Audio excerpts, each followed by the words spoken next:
আসসালামু আলাইকুম রহমতুল্লাহি বারাকাতু। কেমন আছেন সবাই? আশা করি সবাই আল্লাহর মতো অনেক ভালো আছেন। আমরা আলহামদুলিল্লাহ আল্লাহর অশেষ রহমতে অনেক ভালো আছি। তো আজকে আমি কাঁচা এবং পাকা টমেটো ভাজি বা ভর্তা যাই বলেন সেটা রেসিপি তৈরি করে দেখাবো। খুবই সহজে সিম্পলভাবে এটা তৈরি করব। তো এখানে আমি দুই রকমের টমেটো কেটে নিয়েছি। তো আমি আমার মতো করে স্লাইস করছি, আপনারা আপনাদের মতো করে কাটবেন। তো এখন আমি চলে যাব এটা রান্না করার জন্য। তো চলুন শুরু করে আজকের রেসিপিটি। একটা লাইক দিয়ে প্লিজ ভিডিওটি শুরু করবেন, আর চ্যানেলটিকে সাবস্ক্রাইব করতে একদমই ভুলবেন না। তো চলুন শুরু করি আজকে রান্নাটি। তো চলে আসলাম রান্না করার জন্য। এখানে আমি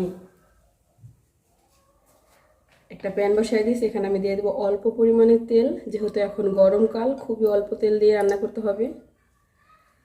তো দেখুন আমি এখানে প্রায় 2-3 চামচ পরিমাণ তেল দিয়ে দিলাম।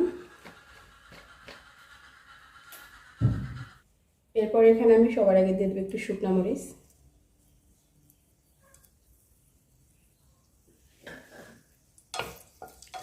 তো শুকনো মরিচটাকে একটু ভেজে নেব কালার আসা পর্যন্ত।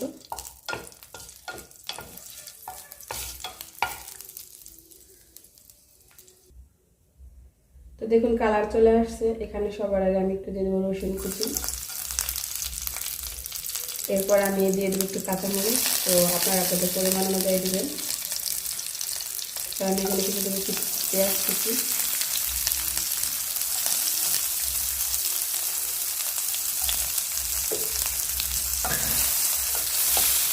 তো এগুলোকে আমি একটু ভেজে নেবো আগে।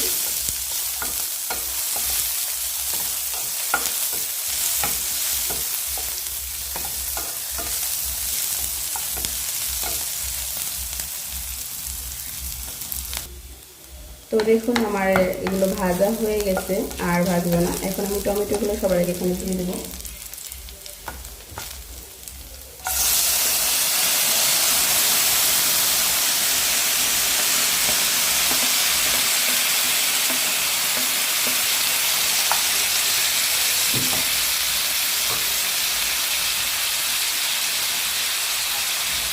এখানে পরিমাণ মতো লবণ, হলুদের গুঁড়া, হাফ টিস্পুন গোলমরিচের গুঁড়া,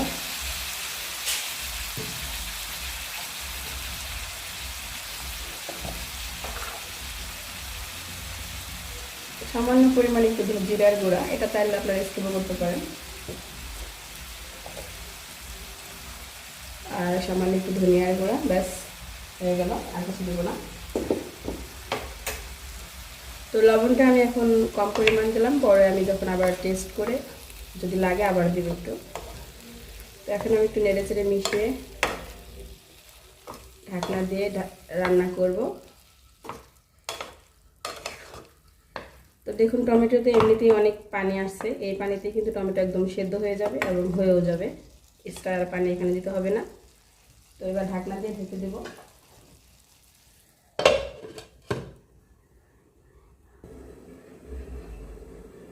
আমি এখানে কিছুক্ষণ পর চলে আসলাম। তো দেখুন কতটা পানি উঠছে, এই পানিতে কিন্তু একদম এটা নরম হয়ে যাবে। আমি আর এখন ঢাকনা দিব না, ঢাকনা দিলে আরও পানি হতে পারে, সেজন্য আমি এভাবেই এখন রান্না করব ঢাকনা ছাড়া।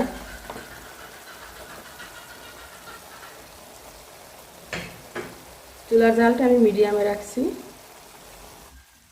এখানে আমি আরও কিছুটা লবণ দিয়ে দিলাম, কারণ আমার একটু লবণ কম হয়েছে। আর এগুলো আমাদের খেতে টমেটো একদম সার এবং ছাড়া, তো সেজন্য একটু টকটা একটু বেশি। গরমে কিন্তু এরকম ডালের সাথে বা যে কোনো কিছুর সাথে এরকম টমেটোর ভর্তা বলেন আর ভাজি বলেন, এরকম টক টক হলে কিন্তু মজাই হয়।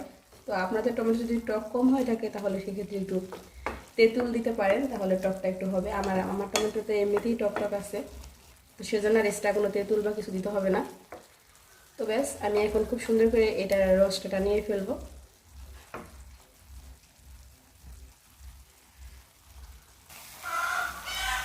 তো দেখুন একদম তৈরি হয়ে গেল প্রায় আমার ভর্তাটি।